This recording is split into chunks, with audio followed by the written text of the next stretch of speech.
I'll teach. So here we go. So we're going to be in Mark chapter 13, which I know you guys have been studying it all week as well. So Lindsay, I was like, well, you guys have studied it for a week. I've only studied it for 2 days, so you're maybe more ready than I am. But God's always faithful, and that's what I love, is how even as I'm preparing, he's giving me words. He's like, you have this picture, you have this, and just boom, boom, boom. He just shows me what to say and what to do. And he always does, which is why I will always say yes. So we're in Mark chapter 13. Sorry. Okay, Mark chapter 13. I am going to start it's a lot to read, but we just have to read it and then we'll go back through it. So as he was leaving the temple, one of his disciples said to him, referring to Jesus, "Look, teacher, what massive stones, what magnificent buildings. Do you see all these great buildings?" replied Jesus. "Not one stone here will be left on another. Every one will be thrown down." As Jesus was sitting on the Mount of Olives opposite the temple, Peter, James, John, and Andrew asked him privately, "Tell us, when will these things happen? And what will be the sign that they are all about to be fulfilled?" Jesus said to them, "Watch out that no one deceives you. Many will come in my name, claiming I am he, and will deceive many. When you hear of wars and rumors of wars, do not be alarmed. Such things must happen, but the end is still to come. Nation will rise against nation and kingdom against kingdom.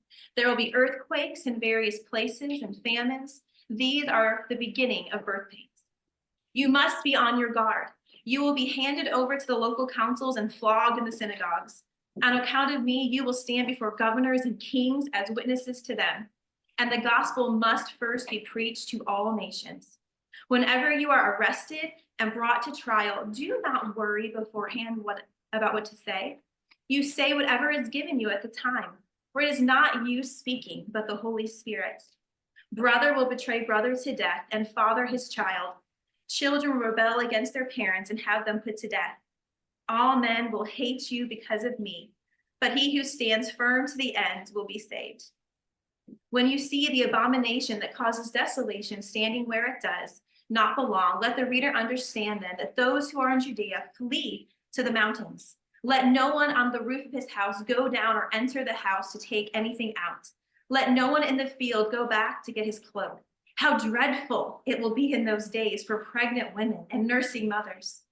Pray that this will not take place in winter, because those will be the days of distress unequaled from the beginning, when God created the world until now, and never to be equaled again. If the Lord had not cut short those days, no one would survive. But for the sake of the elect, whom he has chosen, he has shortened them. At that time, if anyone says to you, "Look, here is the Christ," or "Look, there he is," do not believe it, for false Christs and false prophets will appear and perform signs and miracles to deceive the elect, if that were possible. So be on your guard. I have told you everything ahead of time. But in those days, following that distress, the sun will be darkened, the moon will not give its light, the stars will fall from the sky, the heavenly bodies will be shaken. At that time, men will see the Son of Man coming in clouds with great power and glory. And he will send his angels and gather his elect from the four winds, from the ends of the earth to the ends of the heavens. Now learn this lesson from the fig tree. As soon as its twigs get tender and its leaves come out, you know that summer is near. Even so, when you see these things happening, you know that it is near, right at the door. I tell you the truth, this generation will certainly not pass away until all these things have happened. Heaven and earth will pass away, but my words will never pass away. No one knows about that day or hour, not even the angels in heaven, nor the Son, but only the Father. Be on guard, be alert. You do not know when that time will come. It's like a man going away. He leaves his house and puts his servants in charge, each with his assigned task, and tells the one at the door to keep watch. Therefore, keep watch, because you do not know when the owner of the house will come back, whether in the evening or at midnight, or when the rooster crows or at dawn. If he comes suddenly, do not let him find you sleeping. What I say to you, I say to everyone. Watch.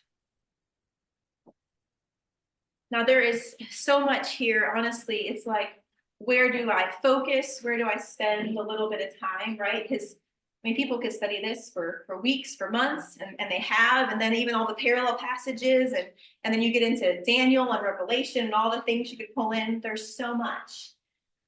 So, I mean, if this interests you and excites you, I'm sure you guys have your study this week as well, but there's so much you could go to. So just a few notes if you want to study this further on your own, and if you don't have, the better references in your book, but Daniel chapter 9, verses 24 to 27.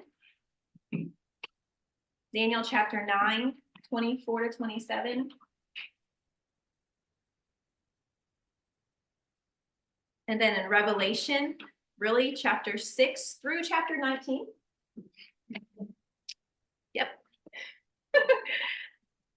And then the rapture of the church you can find in John chapter 14, 1 Corinthians 15, verses 51 and 52, 1 Thessalonians 4, 13 to 18. So there's just so much we could pull from to continue to study this and to grow and to learn. But even in like I said, in my short time of studying this, so many really neat things that I learned as I was studying. So if we go kind of right back to the beginning of chapter 13, I actually went up to read chapter 12 to kind of see that context going into chapter 13. And I thought it was interesting, if just a few paragraphs up about the widow's offering, right before the disciples ask about this beautiful temple, or kind of mention this beautiful temple, and look how glorious it is. They literally just left from being inside the temple, where there was a widow who gave all that she had. She gave everything. And it's interesting how some people gave out of their wealth, but Jesus mentions that she gave out of her poverty, put in everything, all she had to live on. So Jesus is just kind of speak to them kind of about what blesses his heart is this complete surrender, give everything, right? He adored this widow and how she responded. And they come out and they're adoring the building, right? I thought that was just an interesting contrast that we see right off the bat. It's like, wow, like the disciples just don't get it, right? They keep thinking about these earthly things, as do I, right? As do we, right? We can honestly keep getting drawn back to earthly things. My earthly thing today was, I'm so tired. How do I even focus on the Bible, let alone the end times, But it's like, okay, Lord, it's fine. It's just sleep. It's fine. What matters is teaching you guys today. Sleep will come when sleep comes. But but my flesh, right, is constantly, wanting these things, and our human nature takes over. But Jesus is so kind, and so he sees they still have more to learn, right? And so he goes, do you see all these great buildings? Not one stone here will be left on another. Every one of them will be thrown down. This beautiful temple, right, just shatters their world. They're like on this mountaintop, like, look at the temple, right, that we get to go and worship in. It's like, it's going to be rubble. And this is a literal thing that happened. Just about 40 years later, the prophecy was fulfilled about AD 70 when the Romans destroyed Jerusalem. And one of the little things I studied, it actually said the temple was burned and the gold in the temple melted in the fire, and it ran down into the cracks between the stones. And as the people later searched for the gold, they literally toppled over every stone in its place to get to the gold, to take the gold. Interesting. Not a stone will be left unturned. And then we see 40 years later, Jesus's words right here are fulfilled when the people go ravaging his temple to steal his gold. Wow. This literally did happen just 40 years later, but then we see it's still something that's yet to happen in Revelation, right? There's still going to be this destroying that's going to happen. And so in this chapter, they're so full of these prophetic things that are yet to come.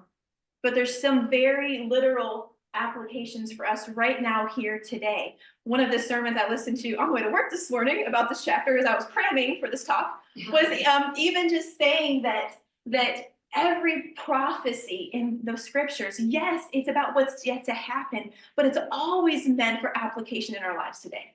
And that was kind of a new thought to me. I was like, wow, it's always still meant to impact us right now, right here in our walk with Christ.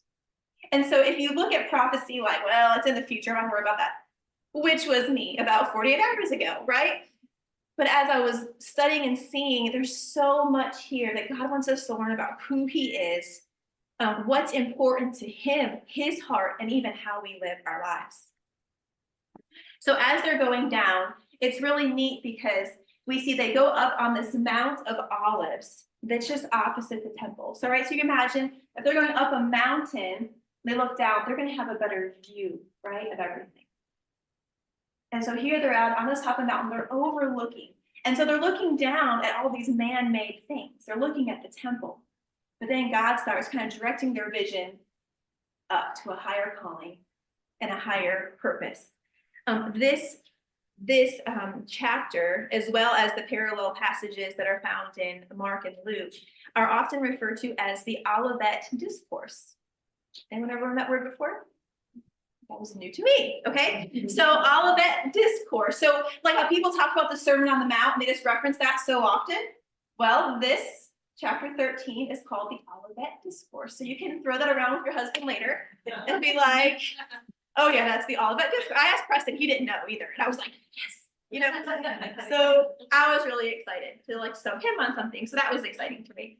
So they're on this mountain, and Peter, James, and John, and they're kind of like, wait a second, Jesus, like, when's this gonna happen? Right? So now they're worried, they're concerned. This beautiful temple is gonna be destroyed. Like they feel like things are going so well, but you're saying it's not. When's it gonna happen? How's it gonna happen? And so literally Jesus just starts to tell them. Okay, and so usually I type up all my notes.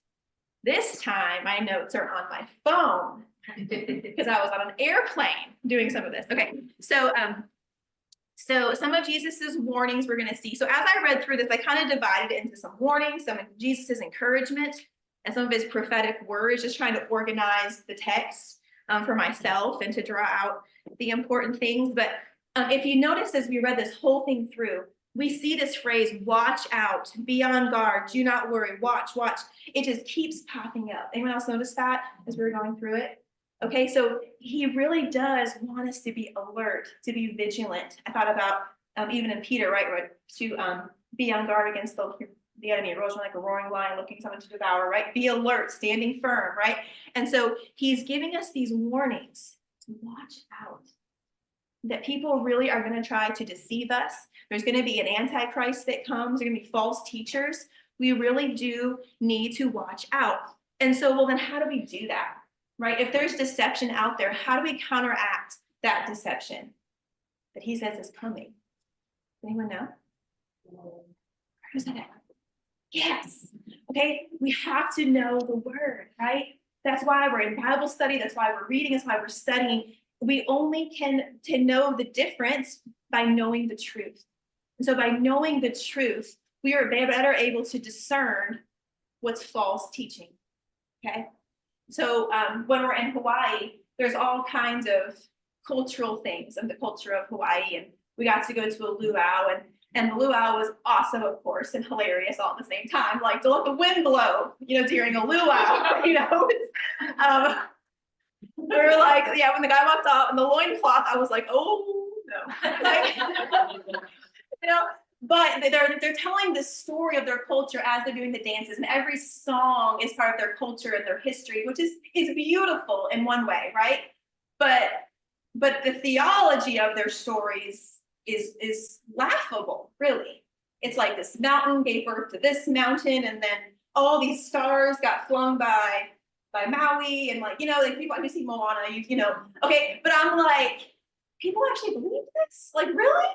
Like, it sounds like foolish child's tales, but yet there's a whole people group that this is things that they worship, things that they believed in, and so it's it's so different, right? But then these people, obviously, in the past have been deceived, and in the future, people will be deceived by things that seem ludicrous, but it may seem ludicrous to you and I because we know the truth.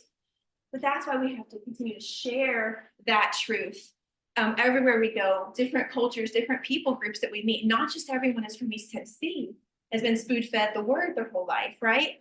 And so we do need to know the truth and continue to share that out.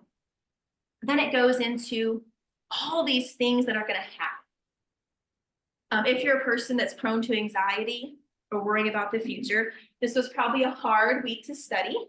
Talks about wars and rumors of wars. And then this week, right, Iran fires missiles against Israel. And we're like, what? Right? Do we know what all this means? Not really, right? Could it be exactly? Yes. Yeah.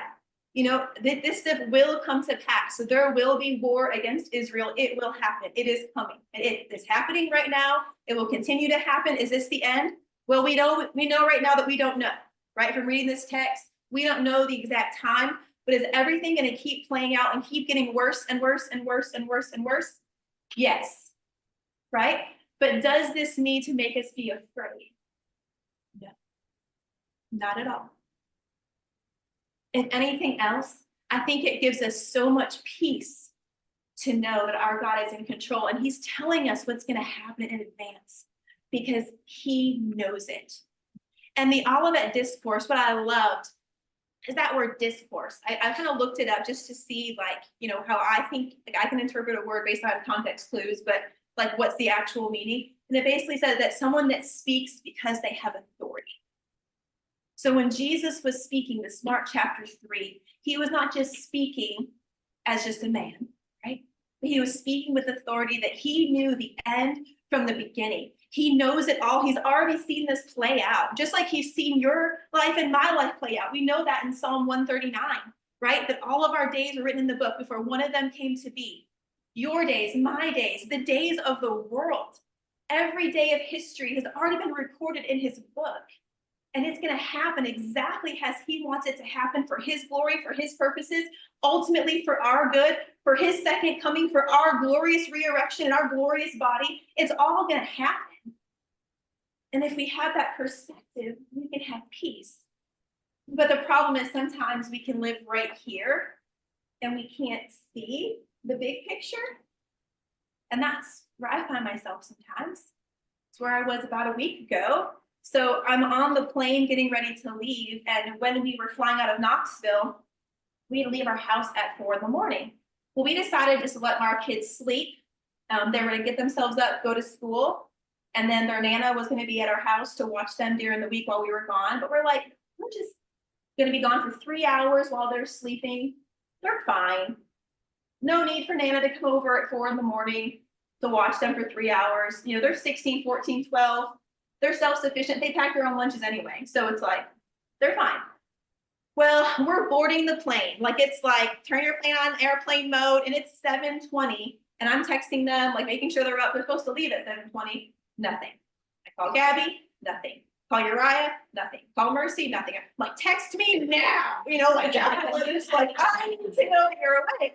And I'm texting them, and nothing, right? So then I'm checking the Life 360. I'm like, okay, the little dot hasn't moved, you know? And I'm like, and all, like, I'm feeling the anxiety. Like, every bad thing in the world is running through my mind. Like, someone watched us sleep. They broke in. They kidnapped my kids. They're being trafficked right now. And I'm on a plane to Dallas. You know, like, every bad thought. And like, Press is not even sitting next to me because we don't have that as our seats together on a particular flight. And so I'm texting him and he's like, I'm 95% sure they're fine. And I'm like, it's the 5%. You know, and so we text Nana to come over there. Turns out they literally all three just happened to oversleep at that moment. And they never oversleep. We never wake them up. Our kids are really ultimately responsible. Maybe because we don't do that. We just don't engage them to wake them up. But they get themselves up. They get themselves ready. They get themselves to school. Preston and I kind of do our life, and we just, you know, hug and kiss them out the door. But they never oversleep. And they did, like, they were sleeping that hard knowing we were leaving the flight. I'm like, they would be the ones up and worried, but they weren't. And then, of course, as soon as I get the ding, my kids are fine. I can just feel my body relax, right? But then God starts speaking. Don't you trust me? Don't you trust that I have them? Don't you trust? And then instantly I'm like, you're right, Lord. They're in your hands. And then I start praying, God, they're in your hands. I let go. I'm on a flight. If I don't come back, even the day before we left, I sat them all down. I love you. If I don't return, follow Jesus the rest of your life. I was like, Mom, oh my God. I'm like, I'm just saying. I'm 95. But, it's just those thoughts, right? And I'm like, but follow Jesus. Even if the plane goes down, still love Jesus. Still follow him all of your days. And I'll love you also in a week, But okay, so I got off all that. So this is how we are, right? We can struggle with these things. And so it's just being real with God. Okay, God, I blew it for this moment. I was not trusting you. I let myself think here, and I need to think here, right? The only way to get rid of anxiety is to surrender that to the Lord. Surrendering our babies, surrendering our big babies, surrendering our grown adult kids, surrendering our spouses, right? All of the what ifs of life is keep giving them to Jesus and then give it to him again and give it to him again. And he continues then to give us his peace as we surrender that to him. But he continues on. Nations will rise against nations, kingdom against kingdoms. There are going to be earthquakes, all these famines, all these things are going to go on. All these things. Gosh, I gotta wrap it up. I just saw the time. Okay, well, let me skip that one. So let's skip down to chapter 4, verse 14. So when you see the abomination that causes desolation standing where it does not belong, let the reader understand, and let those who are in Judea flee to the mountains. So that part was just like, what are you talking about? Okay, so I had to study this for a little while, and I know they mentioned it. Lindsay had mentioned they mentioned it in your study as well. This part I thought was super interesting because of the history. So 190 years before Jesus spoke this, there was another revolt in Jerusalem. And there was a leader, it was the Maccabean revolt, and by Antiochus, Epiphanes, I think I say his name, conquered Jerusalem and set up an idol right in the middle of the Holy of Holies in the temple. And that day, when that happened, it was known as one of the worst days in Israel's history. And so when Jesus spoke this, he actually was referring to that day that all of them would have known about, right? Because just to know that, man, this idol was set up in the Holy of Holies. And so that was a complete abomination against God. Well, in the future, it's going to happen again. But the next time it happens, Revelation says it's going to be the Antichrist, and he's going to set himself up in Jerusalem, in the place of the temple, in the Holy of Holies, and he's going to declare that he is the Christ. And so when we see Jesus saying, do not believe it, it is not him. Don't believe it. It's what actually is going to happen in the future. And so just a complete, the right word, just the assault almost on the Lord by the enemy. It's completely just disgusting to me. And so this is going to happen. But I love that our God is not afraid of it, that he's more powerful. He has a plan. And even though we don't have a whole lot of time, go ahead and skip. Hold your, like a piece of paper or a pen there and flip your Bibles to Revelation 20.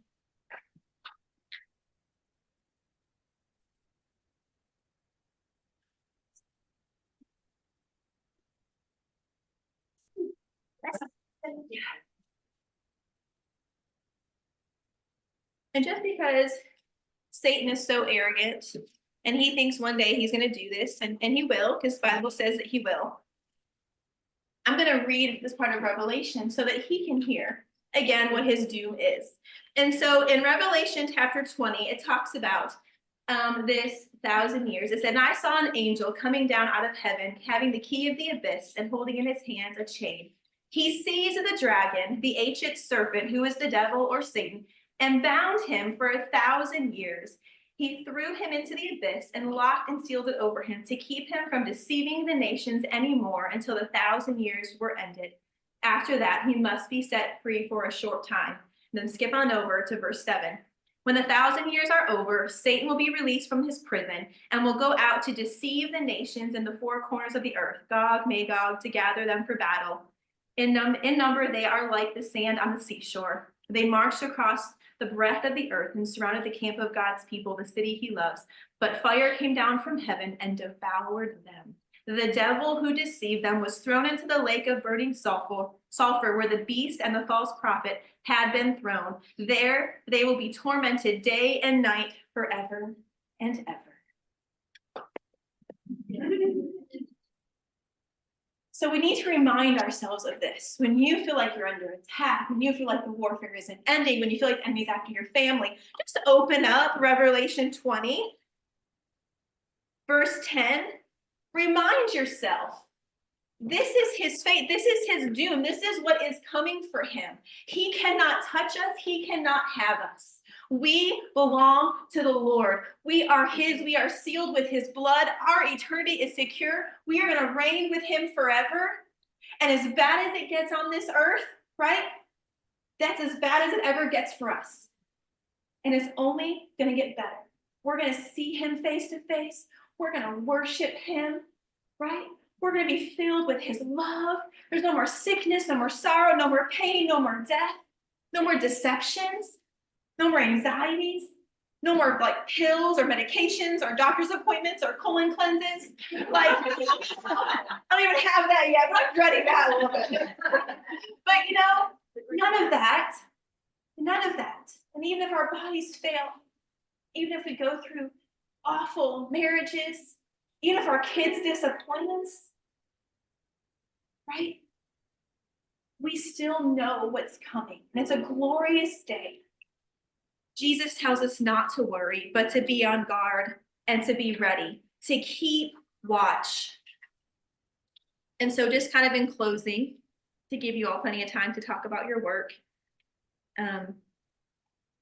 we're to be ready, to be alert. Are you ready? This should make us think about our lives and think about them in light of eternity. To think about, is there anything, like if you knew that you were not going to wake up tomorrow, not to be morbid, but just for reflection's sake, if you knew that, your days were numbered and today was the last one, what would you do? Who would you call? What would you say? Is there someone you need to forgive? Is there someone that maybe needs to forgive you, but maybe you just kind of, avoided that conversation? Is there someone that you're like, I've been putting off calling them. I don't want to know how much I love them. I want to talk to that person, right? Maybe we would do differently. We should really be living like that every day. People that we need to be reaching out to.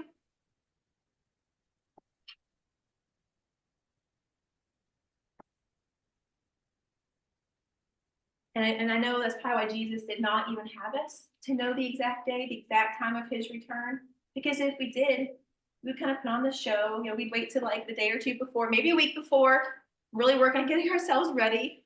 Like we prepare for a trip or prepare for an event, right? We clean ourselves up, clean up our lives, make it look presentable. But by us not knowing, he wants us every day, like manna in the desert, coming to him every day to be fed, coming every day to be cleansed, every day to be transformed, because he wants that relationship. That's the point. He wants us to be so close to him, to want him, to need him. As a teacher, we have what's called teacher observations, where like the principal comes in and like types. Nowadays they bring in their laptop and they literally sit there and they just type the whole time you're teaching. They type everything you say, everything the kids say, everything you do, everything the kids do, and then they pull out their rubric when they leave, and they grade you based on like the state rubric of all the things that you should be doing during your teaching lessons. Super stressful, super annoying. Thankfully, I love my principal and we have a great relationship, but it's still stressful nevertheless. Well, in the spring semester, they do unplanned observations. So they can pop in at any moment, anytime, and then there you go. So whatever's happening, there you go. And so she kind of reminded us, hey guys, unplanned are coming from now to the end of the year, so be ready. Kind of like this text, be ready, right? So every day before I leave for the next day, everything on my board, these are my objectives, this is what I'm teaching, all my papers are lined up, copied and ready, everything is lined up, ready to go. Because I don't know, it could be tomorrow, it could be next week. She might not even come in my room, I don't know. Like, but every day, it's like it's the end of the year, kids are tired, I'm tired. We have like random like events every day that disrupt our schedule, but be ready, because if she walks in, like that's I'm on my evaluation, that's what we're gonna talk about, that's, you know, how we're gonna base on my goals for next year, whatever it is. Thankfully, my pay is not based on that, like public school teachers are, but it is a very stressful thing, right? But at the same time, I was thinking about this text, it's that same idea, right? Every day, we should be on our toes, we should be ready. He doesn't want us sleeping through. And I actually thought interesting how this text ends, the end of chapter 13, where he tells them, verse 36, if he comes suddenly, do not let him find you sleeping. What I say to you, I say to everyone, watch. And isn't it interesting how in the very next chapter, this is the very last week of Jesus's life. Remember when he went to the Garden of Gethsemane and he asked the disciples to stay awake and not to fall asleep, but to keep watch and pray? And these same guys are the ones that fell asleep. He's already been telling them this same thing all week long, the same concept. And they still keep falling asleep. They're still not paying attention. But he's like, just watch. Stop looking here. Look here. Like, have this perspective, have a kingdom perspective, have that heavenly perspective. Guys, the sweet disciples didn't get it, and I know I don't most of the time either. I'm constantly, God help me, have your heart, have your mind, have your attitude, right? And I know you guys want that too. So keep asking, keep seeking, keep knocking, keep reading, keep praying, keep watch. That's what he wants from us. I don't know, are we able to show the picture, Becky? Okay. Give me some grace. No, all the grace, Becky, all the grace. So as I was preparing this, one of the first things God gave me was an illustration to show you from my trip. But literally, as I was walking away from taking this picture, God spoke to me, and that was even before I knew I was doing this talk. This was Saturday night. Preston and I had done like all the things that they say you must do while you're in Maui. But there was one thing that was like on every must-do list that I was like, I don't want to do that. But it was the volcano or mountain called Haleakala, which is basically the island of Maui was formed by this volcano. And people recommend doing a bike ride down it. I'm like, oh, that sounds nice. And then I read about it, and it's like 36 miles down a volcano. And I was like, that sounds so hard. Oh, sorry.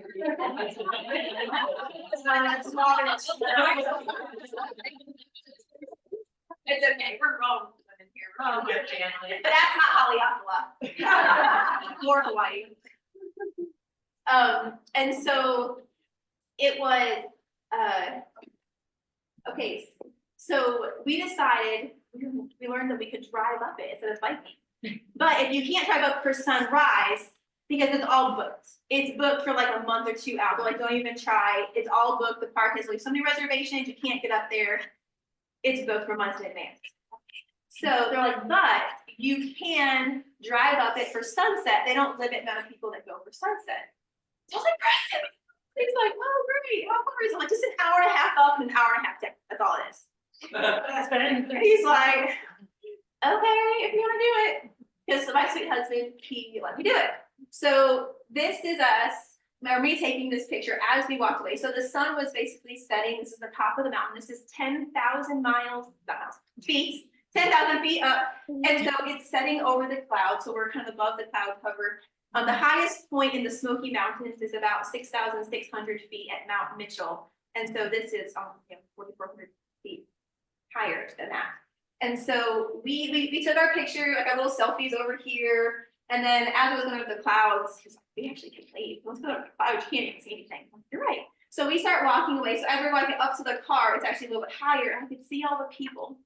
And I just turned and took a picture because I was like, look, these people, they're driving an hour and a half up there. It's freezing cold, by the way. So it's 80 degrees at the bottom of the mountain. But when you come up this high, it's like 40 degrees. There's a 40-degree difference.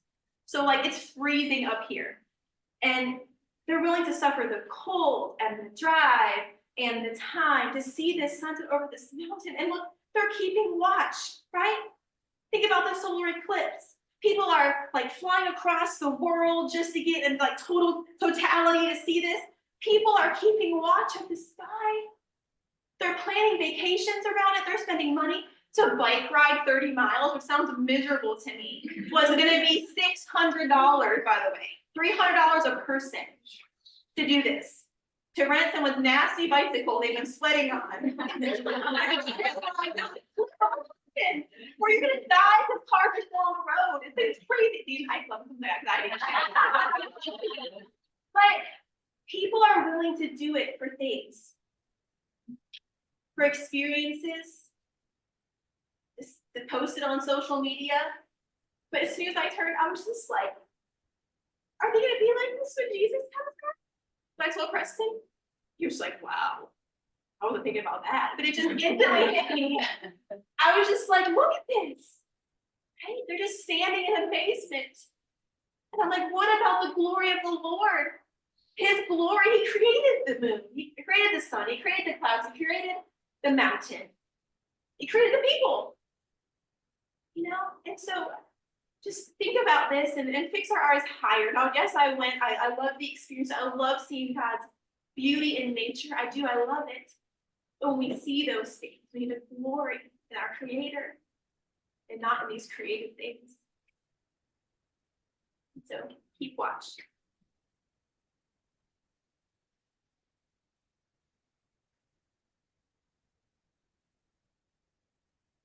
Then